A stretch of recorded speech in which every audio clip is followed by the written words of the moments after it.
Hey everybody, and welcome back to my channel. For this video I wanted to do an unboxing because I haven't done one of them in quite a while. And today I want to do an unboxing for the White Album by the Beatles. This is the super deluxe edition of the album that came out last year for its 50th anniversary. Back in 2017 I did a similar review for the Beatles album Sgt. Pepper that also had a 50th anniversary release. So this is the follow-up to that. And it's a great box set. I mean, the book's great and all the music on the CDs is great.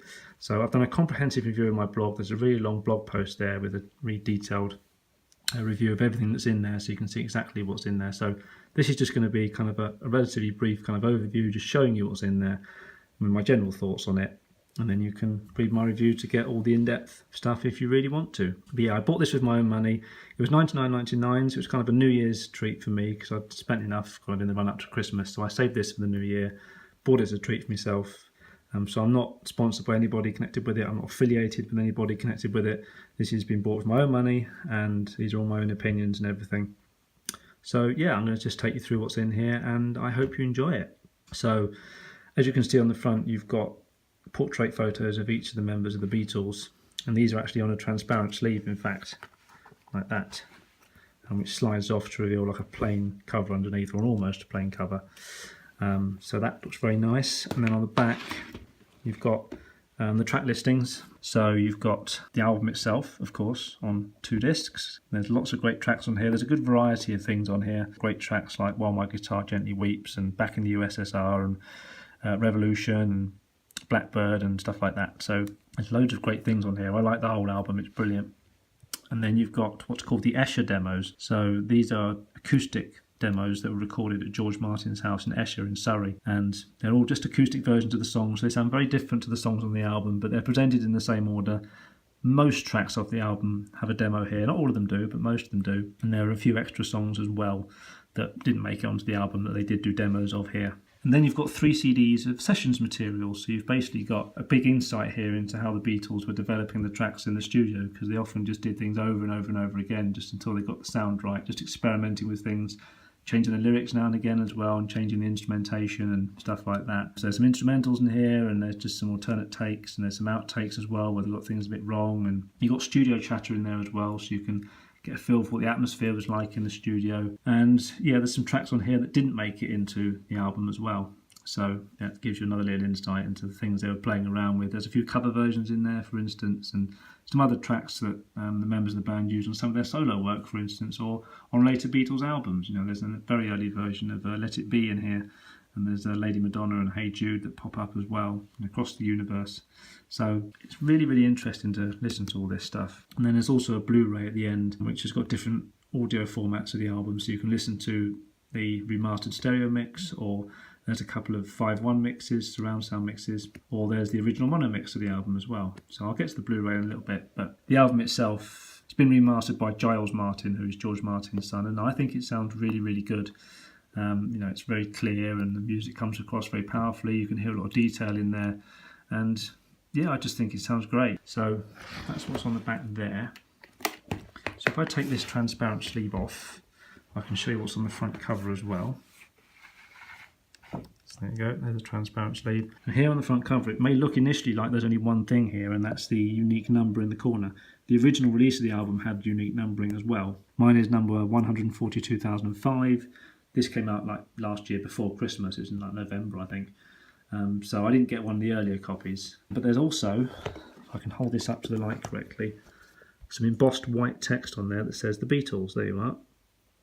Because The Beatles is actually the name of this album, but it's affectionately known, or semi-officially known, as the White Album. So it's much easier to refer to it in that way, because it is just a plain white design. This is how it was designed, compared to the Sgt. Pepper album before it, which was very, very psychedelic in its colouring and very detailed. This is a complete contrast. And the back cover is blank, so there's no point showing you that. And then in the front cover, on the inside front cover, you've got pockets with cardboard sleeves for the CDs. These are the first 2 CDs and the Blu-ray disc.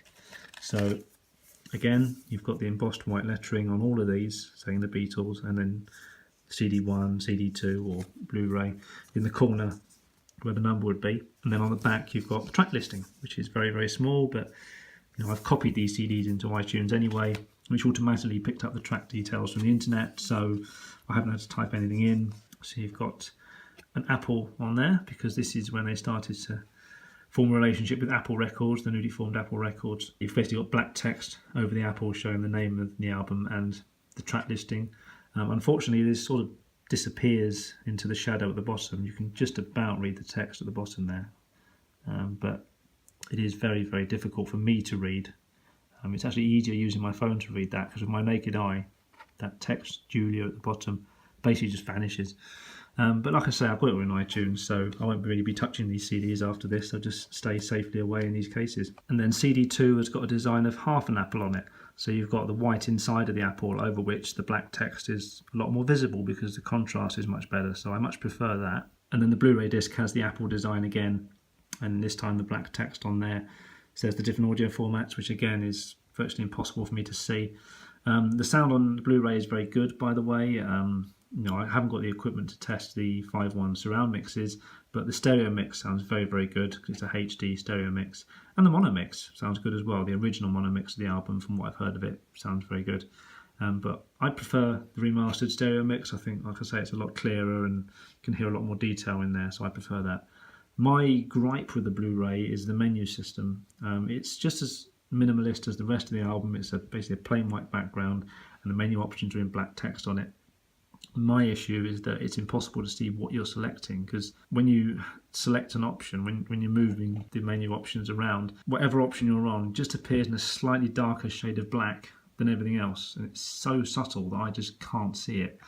I had to get really close to the screen to figure out what it was doing. I had to count my way around the menu basically to figure out what I must be selecting. When a song is playing, when you're in that section, then there's a little speaker icon next to it, so you can see what it's playing.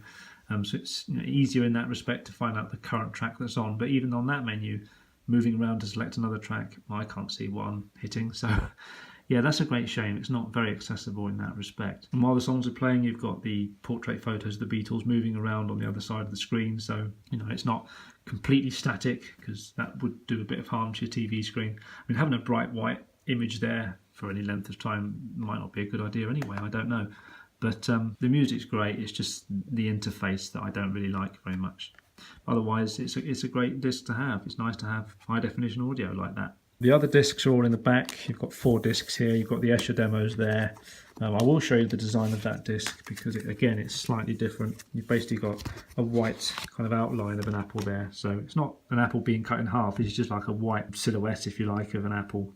So again, the text here stands out really nicely, and it's almost like a typewritten type font, I suppose, as if it was kind of just typed out at the time. So it kind of stands out from all the other material nicely. All the sessions discs, meanwhile, have the Apple image again with the black text over the top, just like on the first album CD and the Blu-ray, so I won't bother showing you those.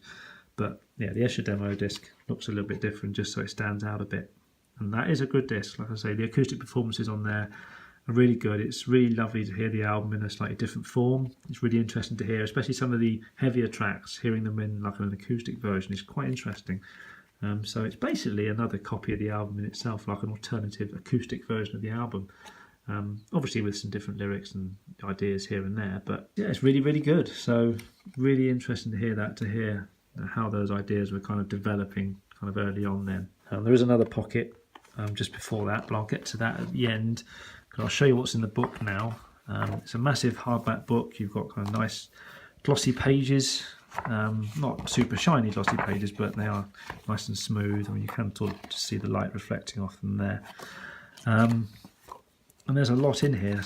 We've got like photos and text and things. The text is quite small. I had to use my magnifier to read it, but I just did a bit each day. And it was actually surprising how quickly I got through it, because it's quite absorbing, all this text. There's a lot of interesting things in here. So looking at the contents page of the book, you've got various chapters in here which kind of really give a comprehensive view of the album's development. So you've got a couple of short forewords by Paul McCartney and Giles Martin there. And then you've got the first big chapter, which is The Way to White by Kevin Howlett. He's written various books about the Beatles and liner notes for their albums and things. So he's very knowledgeable about them, writes very, very well. He's obviously very well trusted to write about them. So that's about the journey from the Sgt. Pepper album to the development of the White Album. So it focuses a lot, for instance, on their journey to India when they were investigating spiritualism and getting into that, getting off the drugs and stuff and becoming more relaxed and meditative and stuff. And there's various other things in there as well. You've got the death of Brian Epstein, of course, that affected them, and other bits and pieces. So that's a very interesting chapter. Then you've got Can You Take Me Back Where I Came From, which is by John Harris.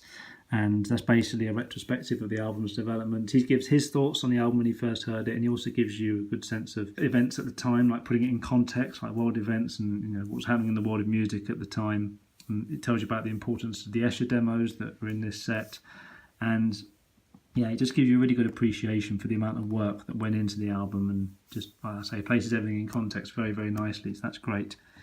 Lyrics, that section I will briefly show you because it's very different to the other pages. Whereas the other pages are quite kind of smooth and, like I said, a little bit glossy, these are kind of much rougher, slightly thicker, and they've all got handwritten lyrics on them. So these aren't just standard text type lyrics. These are the handwritten notes that Beatles had written.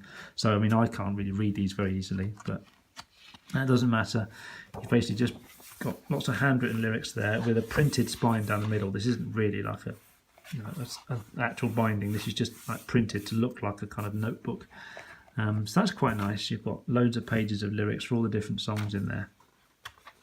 It helps to break up the book a bit, so it's not all text, which is quite nice. Then you've got track by track.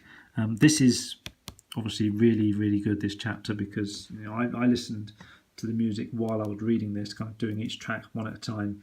It really gives you a deep insight into how each track was created. You get to hear like the story behind the track, how it was kind of thought of in the first place, and you get a real sense of how it was built in the studio, because you get details about how many takes there were on the multi-track tapes, who was doing what on which track on that multi-track tape, and which takes were used, and recording dates as well, of course, and names of other participants, and you get details of cover versions other people have done. It's really, really in depth, so really worth reading.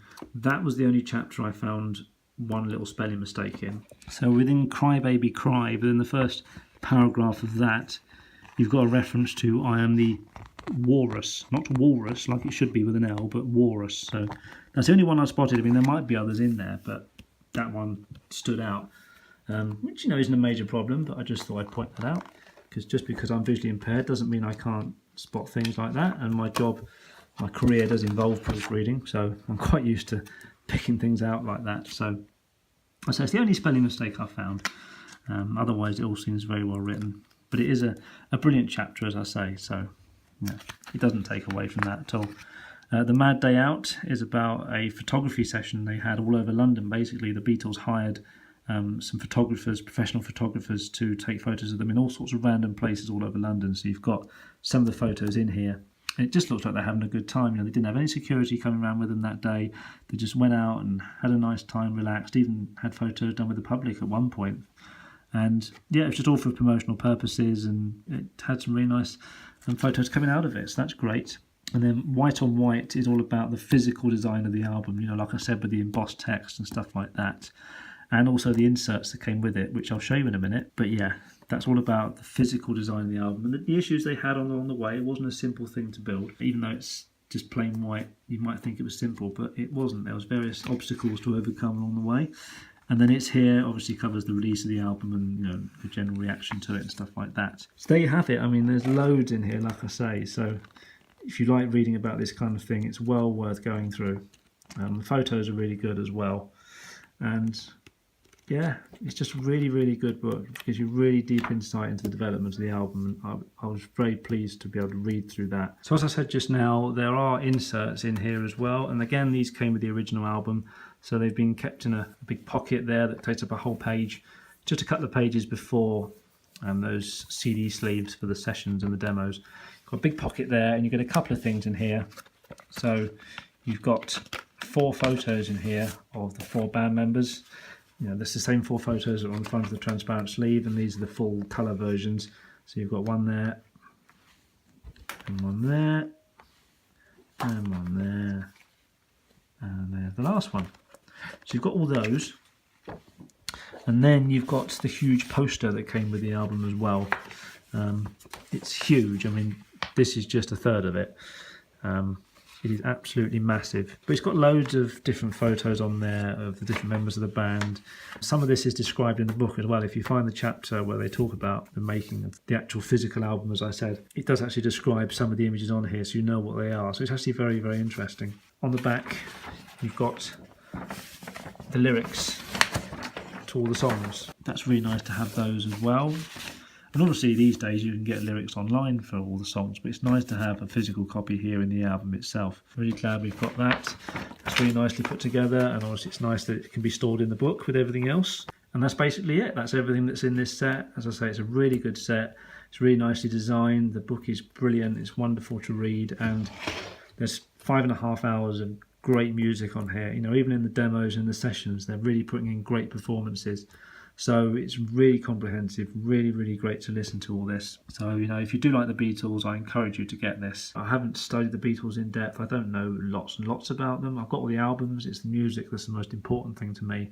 But to have a set like this where I can actually kind of find out more about them while listening to the music and getting lots of behind the scenes material in terms of audio and photos and, you know, writing as well. It's just a really nice package.